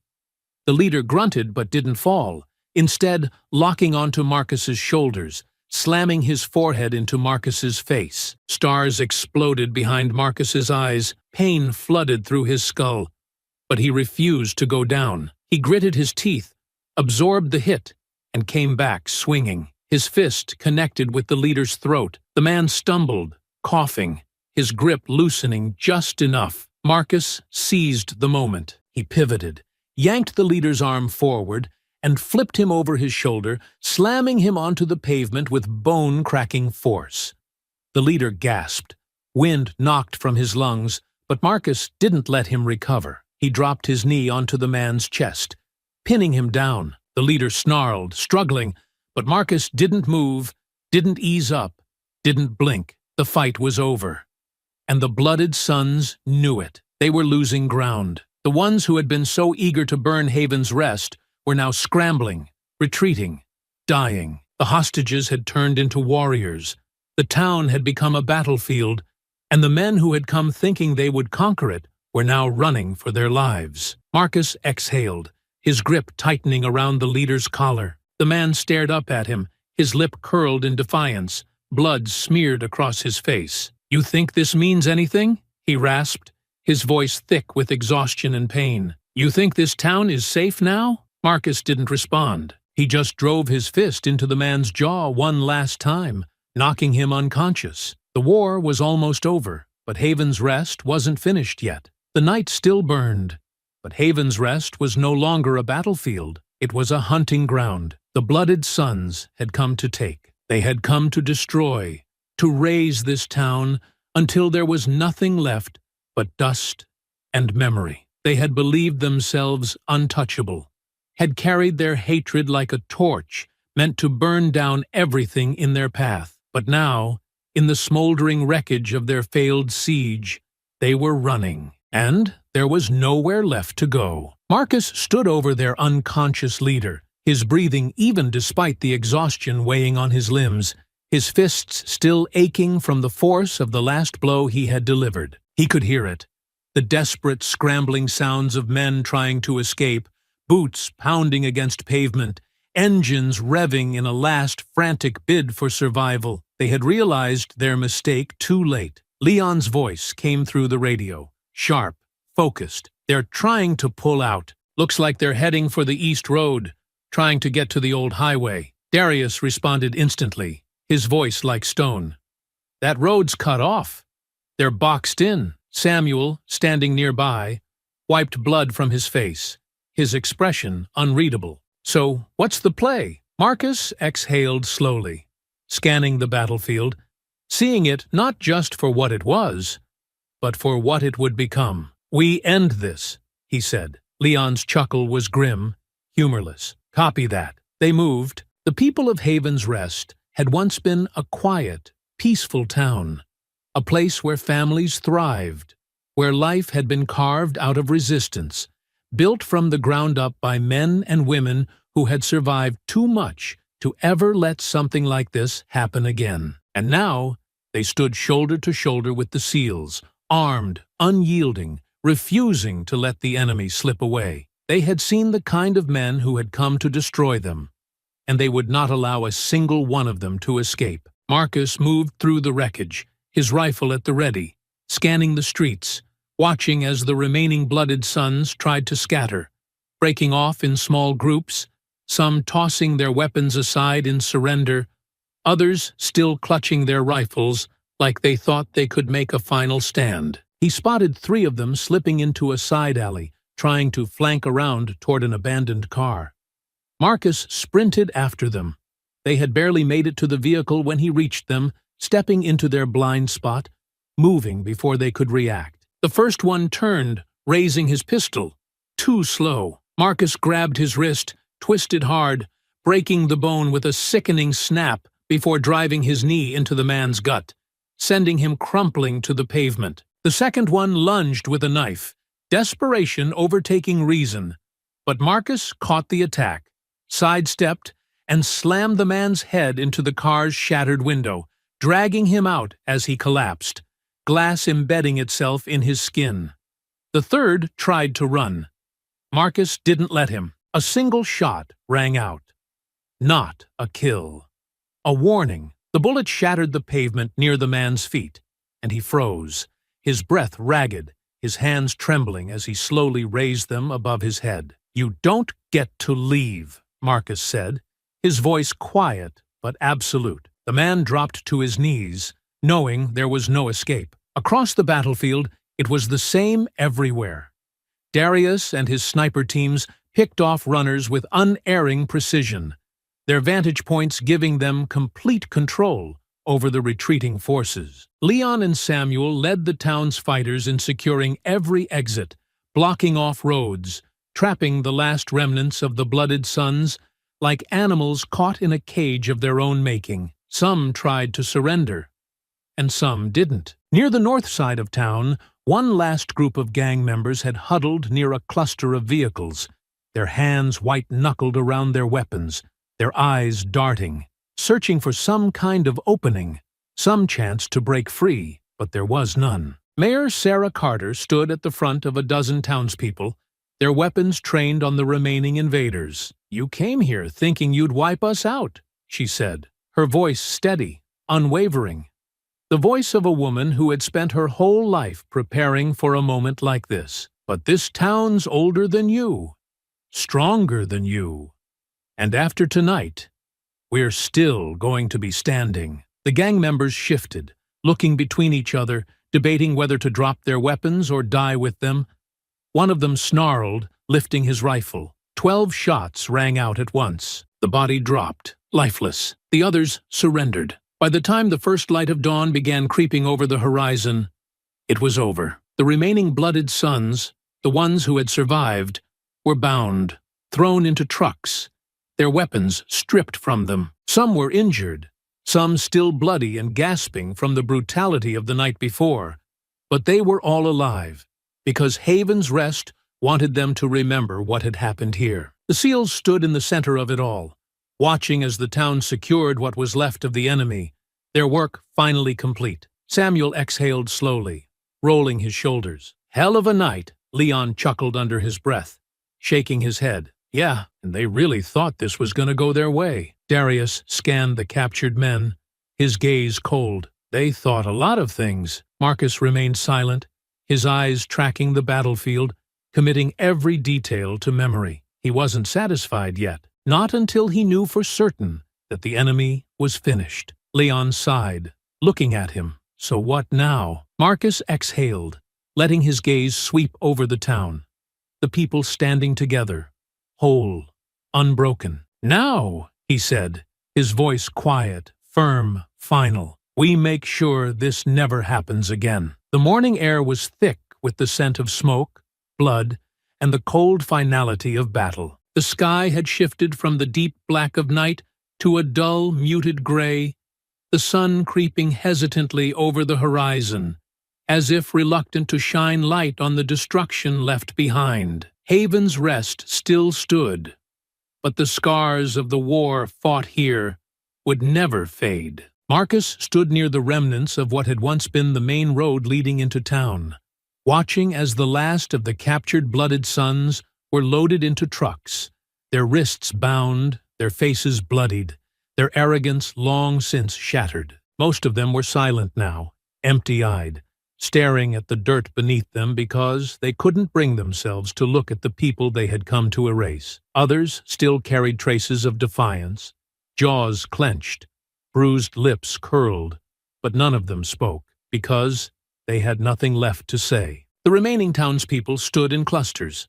watching the prisoners being secured, their faces lined with exhaustion, with anger, with the kind of quiet strength that came only from surviving something that should have broken them. The young boy who had thrown the rock at the leader stood near his mother, his small hands still trembling, but his chin was high, his eyes fierce, like a soldier who had earned his place on the battlefield. Darius exhaled, running a hand down his face. "Hell of a cleanup," Leon chuckled dryly, shaking his head. "Yeah, and I bet you $100 the feds are gonna show up just in time to act like they had something to do with this." Marcus didn't respond, didn't shift his gaze from the road, because he had heard the distant hum of approaching vehicles before the others had. And a moment later, the FBI arrived. Black SUVs, a convoy of them, moving like they were on their way to a crime scene they hadn't been fast enough to stop. The lead vehicle braked hard, the others rolling in behind it, doors swinging open almost in unison. Men in suits, in tactical vests, in badges that meant nothing now, spilled onto the dirt road, scanning the destruction like they were walking into something they had expected but never wanted to deal with. Marcus clenched his jaw, watching as a man in a dark suit stepped forward, his eyes sharp, assessing, but there was no urgency in him. No guilt, no weight of responsibility for what had happened here. Just the detached professionalism of a man who had seen enough bloodshed to know when he had arrived too late. The man's gaze swept over the town, the bodies, the captured men. Before settling on Marcus and the others, he didn't introduce himself, didn't offer condolences. He simply adjusted his tie and sighed, the sound grating, hollow, useless. Looks like you boys have been busy. Leon let out a slow, humorless laugh. Are you serious? The man, probably some bureaucratic field agent who had been monitoring this from afar, but never moved when it actually mattered, tilted his head slightly. You want to tell me what happened here? Samuel scoffed, stepping forward, blood still drying on his knuckles, his voice sharp. What happened? What happened is you sat on your asses while we fought a war in our own backyard. Darius folded his arms, eyes cold. We sent out calls. We reported activity. You knew something was coming. And yet, here you are, hours too late, looking real official, pretending like this wasn't the plan all along. The agent exhaled, his expression carefully neutral. We received intelligence about a possible escalation. We were already working on a coordinated response, but Leon cut him off, his voice filled with disgust. But what? But you needed more time? But you were waiting for us to get slaughtered first? Because I got news for you. This escalation wasn't quiet. It wasn't hidden. It wasn't subtle. These bastards rolled in here like an invading army. And you want to stand there and act like you didn't know? The agent's lips pressed into a thin line. You need to understand. Marcus stepped forward, his voice quieter than the others, but somehow heavier, sharper, deadlier. No, you need to understand. You weren't here. You weren't in those streets when they dragged people from their homes. You weren't there when they lined up hostages, ready to execute them. You weren't fighting when they swore they were going to wipe this town off the map. He let the words settle, watching the agent, watching the flicker of discomfort in his eyes. You weren't here. But we were. And we handled it, without you. The silence stretched between them, long and heavy. The agent shifted slightly, glancing at his team, his jaw tightening. There's going to be an investigation. Leon let out a sharp breath. Oh, of course there is. You killed a lot of people tonight. The agent continued, ignoring the sarcasm. Regardless of the circumstances, that's going to draw attention. There will be hearings, questions. I hope you all understand that this isn't just going to go away. Marcus smirked, tilting his head slightly. Good. The agent's brows furrowed. Excuse me. You heard me, Marcus said, stepping even closer, forcing the man to look him in the eye. We're not sweeping this under the rug. We're not letting this get buried under some bureaucratic red tape. We're not letting you spin this into something smaller than what it was. You want an investigation? You want national attention? He gestured toward the wreckage, toward the people standing behind him, toward the bodies of the men who had come to exterminate them. Then go ahead. Investigate. Put this on every damn news channel in the country. Because I want people to see what happened here. I want them to know that when the law failed, when the system failed, when all of you failed, we didn't. Darius crossed his arms, nodding. Yeah, let them see the bodies. Let them see the blood. Let them hear exactly what those men were screaming when they thought they were going to win. Let them hear the hate in their voices. And then let them hear the silence when they realized they weren't walking away. Samuel exhaled, stepping forward. We're not afraid of the truth. But I don't think you can say the same. The agent's face remained neutral. But Marcus could see the shift, the quiet acknowledgement in his eyes that everything they had said was true. This wasn't going away. This wasn't going to be ignored. This town had survived, and the world was going to know exactly what that meant. The agent exhaled slowly, adjusting his tie again. "I'll be in touch." Marcus smirked, stepping back. "You do that." As the FBI team moved further into the town, Marcus turned to his people, the fighters, the survivors, the men and women who had stood their ground when no one else would. And as the sun continued to rise over Haven's Rest, he knew with absolute certainty that this town would never be touched again. Because now the world was watching. The morning air was thick with the scent of smoke, blood, and the cold finality of battle. The sky had shifted from the deep black of night to a dull, muted gray, the sun creeping hesitantly over the horizon, as if reluctant to shine light on the destruction left behind. Haven's Rest still stood, but the scars of the war fought here would never fade. Marcus stood near the remnants of what had once been the main road leading into town, watching as the last of the captured Blooded Sons were loaded into trucks, their wrists bound, their faces bloodied, their arrogance long since shattered. Most of them were silent now, empty-eyed, staring at the dirt beneath them because they couldn't bring themselves to look at the people they had come to erase. Others still carried traces of defiance, jaws clenched, bruised lips curled, but none of them spoke, because they had nothing left to say. The remaining townspeople stood in clusters, watching the prisoners being secured, their faces lined with exhaustion, with anger, with the kind of quiet strength that came only from surviving something that should have broken them. The young boy who had thrown the rock at the leader stood near his mother, his small hands still trembling, but his chin was high, his eyes fierce, like a soldier who had earned his place on the battlefield. Darius exhaled, running a hand down his face. "Hell of a cleanup," Leon chuckled dryly, shaking his head. "Yeah, and I bet you $100 the feds are gonna show up just in time to act like they had something to do with this." Marcus didn't respond, didn't shift his gaze from the road, because he had heard the distant hum of approaching vehicles before the others had. And a moment later, the FBI arrived. Black SUVs, a convoy of them, moving like they were on their way to a crime scene they hadn't been fast enough to stop. The lead vehicle braked hard, the others rolling in behind it, doors swinging open almost in unison. Men in suits, in tactical vests, in badges that meant nothing now, spilled onto the dirt road, scanning the destruction like they were walking into something they had expected but never wanted to deal with. Marcus clenched his jaw, watching as a man in a dark suit stepped forward, his eyes sharp, assessing, but there was no urgency in him, no guilt, no weight of responsibility for what had happened here. Just the detached professionalism of a man who had seen enough bloodshed to know when he had arrived too late. The man's gaze swept over the town, the bodies, the captured men.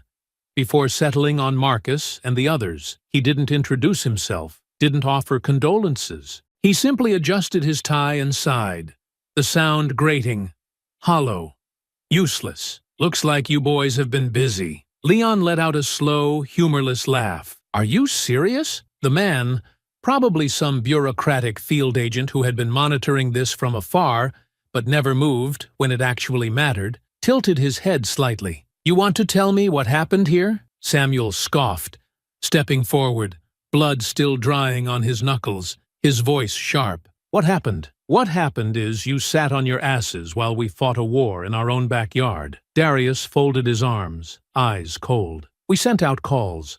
We reported activity. You knew something was coming. And yet, here you are, hours too late, looking real official, pretending like this wasn't the plan all along." The agent exhaled, his expression carefully neutral. "We received intelligence about a possible escalation. We were already working on a coordinated response, but—" Leon cut him off, his voice filled with disgust. "But what? But you needed more time? But you were waiting for us to get slaughtered first? Because I got news for you.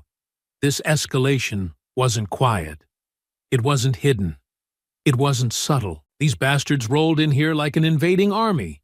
And you want to stand there and act like you didn't know? The agent's lips pressed into a thin line. You need to understand. Marcus stepped forward, his voice quieter than the others, but somehow heavier, sharper, deadlier. No, you need to understand. You weren't here. You weren't in those streets when they dragged people from their homes. You weren't there when they lined up hostages, ready to execute them. You weren't fighting when they swore they were going to wipe this town off the map. He let the words settle, watching the agent, watching the flicker of discomfort in his eyes. You weren't here. But we were. And we handled it, without you. The silence stretched between them, long and heavy. The agent shifted slightly, glancing at his team, his jaw tightening. There's going to be an investigation. Leon let out a sharp breath. Oh, of course there is. You killed a lot of people tonight. The agent continued, ignoring the sarcasm. Regardless of the circumstances, that's going to draw attention. There will be hearings, questions. I hope you all understand that this isn't just going to go away. Marcus smirked. Oh, it's not going away. Not unless you make us a deal. The agent narrowed his eyes. Excuse me? You heard me, Marcus said. We've got bodies. We've got names. We've got evidence of exactly how deep this goes, how far their network stretches. You think this was just a bunch of dumb racists with guns? No. They had help. They had federal resources. They had men on the inside. And I promise you, if this story gets out the way it should, people in your own offices are gonna start sweating real fast. The agent's jaw clenched slightly, but Marcus could already see it in his eyes. The realization that they weren't just dealing with survivors, they were dealing with men who had spent their whole lives dismantling enemy networks. Darius exhaled, stepping up beside Marcus. So, here's what's gonna happen. You're going to make sure we get inside. We want positions where we can do more than just fight in the shadows. We want real power. Places where we can make real change. Leon crossed his arms. And in return, maybe this whole thing stays clean. Maybe we let you spin it the way you need to. Control the narrative before it turns into something you can't handle. But if you think for a second that you can just sweep this under the rug without us, try it. We'll go public before you can even file the first report. The agent's face remained neutral, but Marcus could see the shift, the quiet acknowledgement in his eyes that everything they had said was true. This wasn't going away. This wasn't going to be ignored. The agent exhaled slowly, adjusting his tie again. I'll be in touch. Marcus smirked, stepping back. You do that. As the FBI team moved further into the town, Marcus turned to his people. The fighters, the survivors, the men and women who had stood their ground when no one else would. And as the sun continued to rise over Haven's Rest, he knew, with absolute certainty, that this town would never be touched again. Because now, the world was watching. The sun was fully up now, casting long shadows over the battlefield that had once been a quiet southern town. Haven's Rest still stood, but the echoes of the night before lingered in the air, in the broken windows and scorched pavement, in the lingering smell of gunpowder and blood. But this wasn't a place of mourning. This was a place that had fought back. Marcus stood at the center of it all, near what had become their rallying point, the steps of the old town hall, its columns streaked with smoke, its wooden door splintered from a bullet that had barely missed its mark. The people of Haven's Rest had gathered here not because they had to, but because they needed to. They needed to know what came next.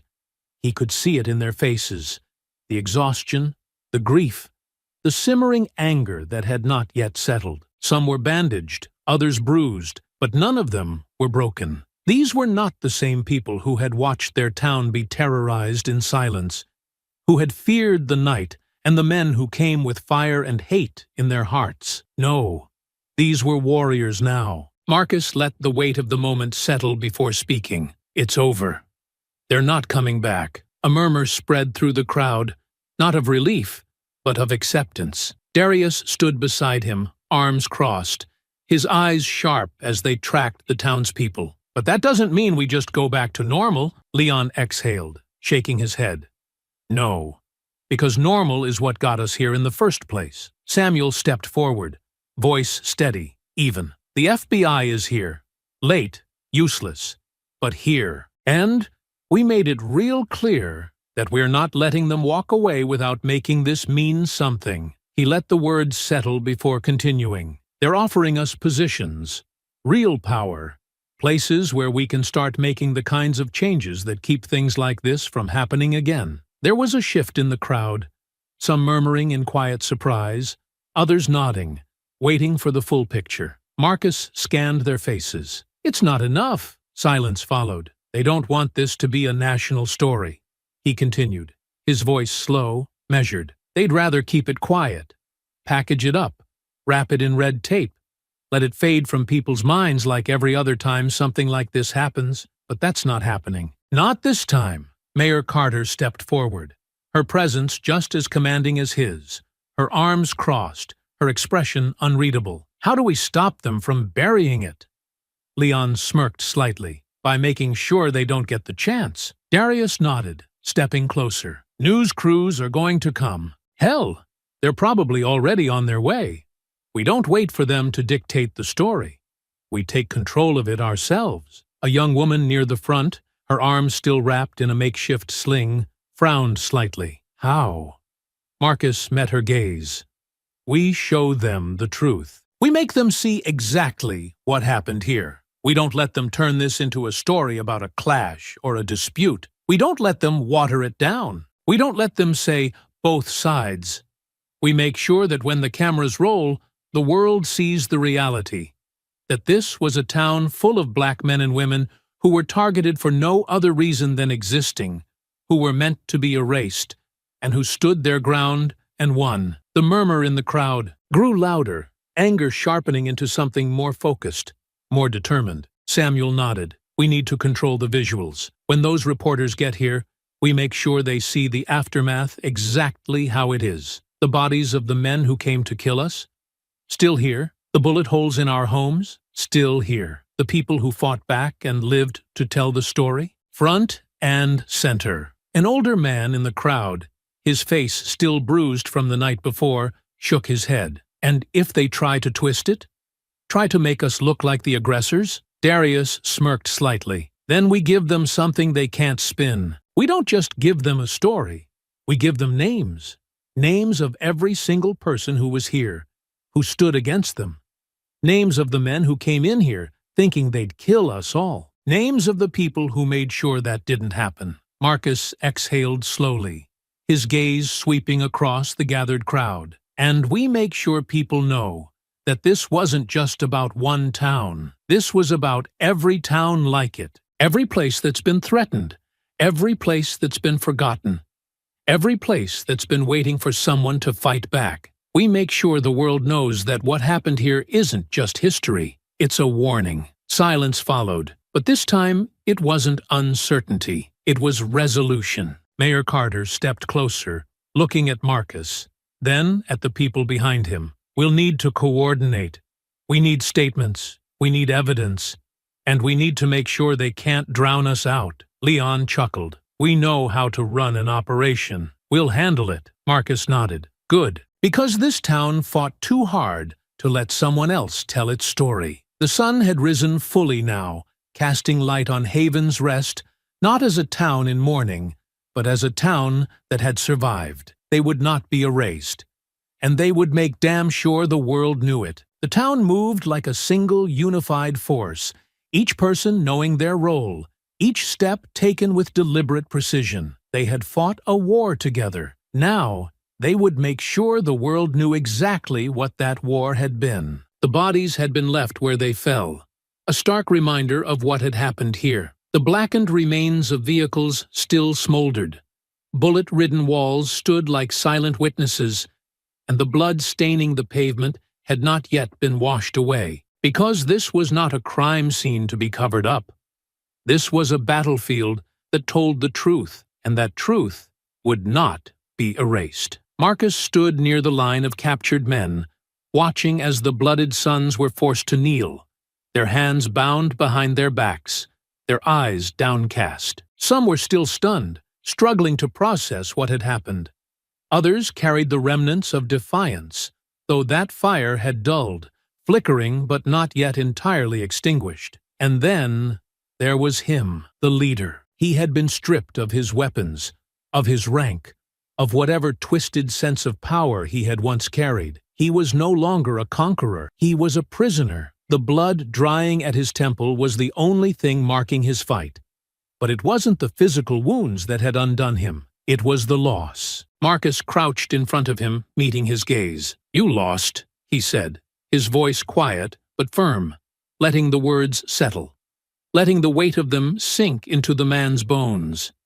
The leader exhaled through his nose, his face unreadable. For now. Darius, standing nearby, let out a sharp breath. "You still don't get it, do you?" Leon stepped closer, arms crossed. "This isn't just about you. It's not about your gang. You didn't just lose a fight. You lost everything you were trying to prove. You thought you'd walk in here and wipe us off the map. Instead, you got wiped out. And now the whole world is gonna watch as your people get paraded in front of every news camera in the country as nothing more than failed terrorists." The leader's jaw tightened, but he said nothing. Samuel crouched beside Marcus, tilting his head slightly as he studied the man. "What's the end game here, huh? You think your movement survives this? You think the people who backed you, who funded you, who whispered in your ear, are gonna stick their necks out for you now?" He shook his head. "Nah, they're gonna bury you, same as we did, because you're a liability now, a failure. And people like you don't get second chances." Marcus let the silence stretch before speaking again. "But here's the part that should really piss you off," he said, his tone almost conversational. "The more you tried to tear this place down, the stronger you made it. You thought you'd erase it? Nah, you just made it something untouchable." He leaned in slightly, lowering his voice. "You made this place legendary." The leader's fingers curled into fists behind his back. But still, he said nothing. Marcus straightened, nodding toward the FBI agents who stood waiting, their presence now little more than a formality. "Take them." The agent in charge gave a sharp nod, and the prisoners were hauled to their feet, shoved toward the waiting SUVs. They would be paraded before the courts, locked away in cages, their names forever attached to the humiliation of their failure. But Marcus knew it wouldn't end there. The Blooded Sons had always been more than just one group. They were a mindset, a festering sickness that ran deeper than any one battle. There would always be more of them, more men like this, lurking in the shadows, waiting for the moment to strike. But they would never come for Haven's Rest again, because this town had made itself untouchable. Mayor Carter stepped beside Marcus, watching as the last of the prisoners were loaded up. "And that's the end of them?" Marcus exhaled, shaking his head slightly. "No, but it's the end of them here." She nodded, then turned toward the town square, where the people of Haven's Rest had gathered. News crews had already arrived, reporters setting up, cameras pointed toward the destruction, the microphones waiting to capture the voices of those who had survived. Marcus watched as the people prepared to tell their own story. Not a story of victimhood, not a story of loss, a story of defiance, of survival, of victory. He stepped forward, joining the others, knowing that this moment, this fight, this town, this history, would never be erased. Haven's Rest had won, and the world would never forget. It started as a single story. A local news station picked it up first. Grainy footage of burned-out vehicles, bullet-ridden buildings, bodies lined up in the dirt, their weapons scattered at their feet. It was the kind of story that usually disappeared before it could make an impact, the kind of truth that was often buried before the world had a chance to see it. But this time, it didn't disappear. By midday, it had spread across state lines, picked up by larger networks, dissected on morning news shows, debated by pundits who had never set foot in a place like Haven's Rest. By nightfall, it was national. The footage was everywhere. Helicopters flew over the town, cameras zooming in on the destruction, on the people standing in defiance, on the faces of those who had fought and won. It was undeniable. A town of black men and women had been attacked by a white supremacist militia in what should have been a massacre. But instead of being erased, they had wiped out their attackers. Instead of mourning, they had triumphed. The narrative began shifting almost immediately. At first, there were attempts to paint it as a conflict, as if it had been some kind of mutual battle, as if both sides had been equally at fault.